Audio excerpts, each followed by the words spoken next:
Hey guys, welcome back to my channel. I know it's been quite a hiatus since my last post. I've had a lot going on and I kind of wanted to apologize for that, and I also wanted to explain like what's been going on in the time apart. So my last post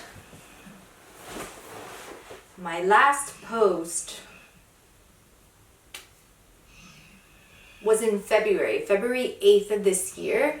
I don't know, I kind of got like I had like a dry spell, I guess you'll say. Like I ran out of content ideas, and I kind of felt like all the work that I had been putting in to post these videos and edit the videos and make sure that I posted them every time on Thursdays, it was just like I felt like it was a lot of work with no reward. But I realized in the end I didn't start this channel to get a reward. It was mostly just something that I could do, like a hobby, I guess. And it kind of got me back into it. And then I was in the process of buying a house.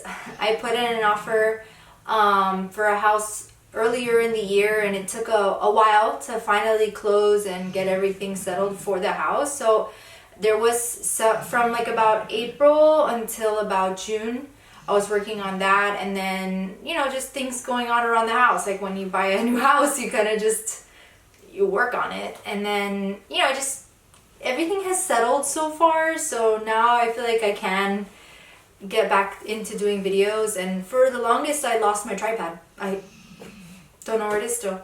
Like in the move, it's somewhere, but I don't know where. So I had to order a new one.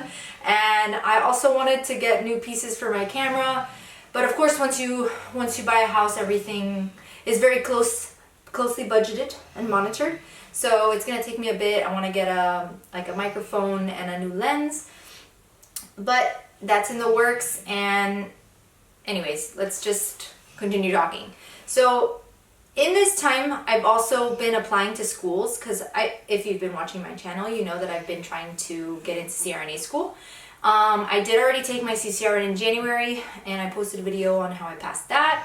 And then I started getting everything together in terms of my application stuff, you know, letters of recommendation. I wrote my personal statement. I did my CV. I did it all. I submitted my application for one school, and I got an interview, and I was super excited for that. This is the school that I want to go to. It was the first one that had opened, like in the chronological order of schools that I want to apply to. It opened first, and I was super psyched that I got the interview. And I did. It was like a Zoom, because you know, the whole pandemic.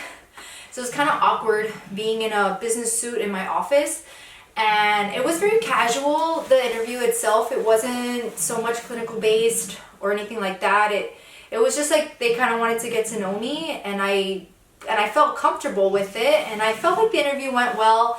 But in the end, I did get a rejection letter, which is normal. It happens. A lot of people do get rejected before they get into school. And then I applied to another school, and I found out later, because the application is still open for this particular school, but I already got the rejection. I found out later that they weigh heavily on the GRE, and I took the GRE without even studying for it. I thought, okay, it must be like a really crappy FCAT or something like that. I was not prepared for it at all. It was literally overwhelming. The worst test I've ever taken. So now that I've been through it, I also have a book for it that I'm going to study for. I'm going to work on improving my score on the GRE, because there was like an information session for that school in particular, and the person who was hosting the meeting was the person who sends the applications to the committee.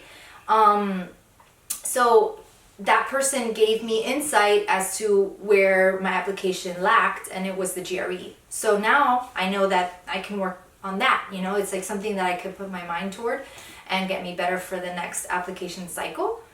And in the process too, since I bought a house, it's easier for me to budget and have this year to be able to, you know, figure out financially if this is something that I can handle, or figure out a way to make it work, you know.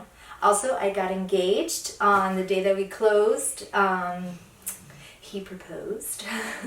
So I've been dealing with other things around the house, dealing with school. So I've kind of put like wedding planning on the back burner. But that's there. It's still there somewhere.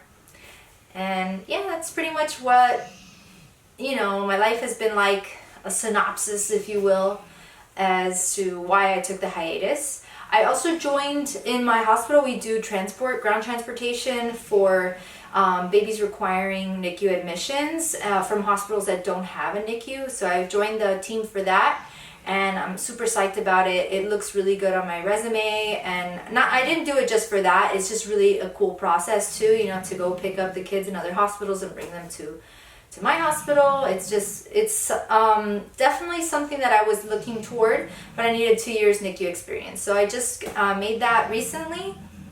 So I'm just super psyched about it. I've only done a few so far, but it seems like a really awesome and interesting thing, and something that it definitely will look good on my resume. Like, let's be real.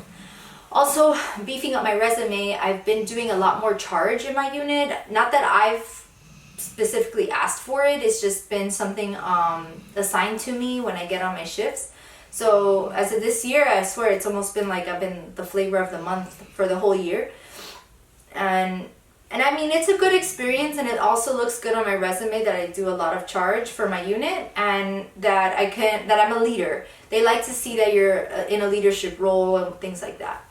Another thing I learned from my interview was that they did ask me about community involvement, and also like articles, like if I am up to date with the latest and greatest technology within my scope. So I am a member of the AACN, and I've been getting their magazines, but because I'm so busy, I just kind of put the magazines aside. But I actually went through one, and there was something that they had, a post that they put about NICU discharge, like milestones. And I had done that for one of my patients in the unit, and I was like, what? Because now in my unit we have like this like milestone, it almost looks like a Candyland type of thing.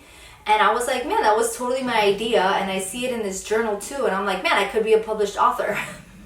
So it's being in the now with the journals and things like that is something that I've been trying to get myself into as well.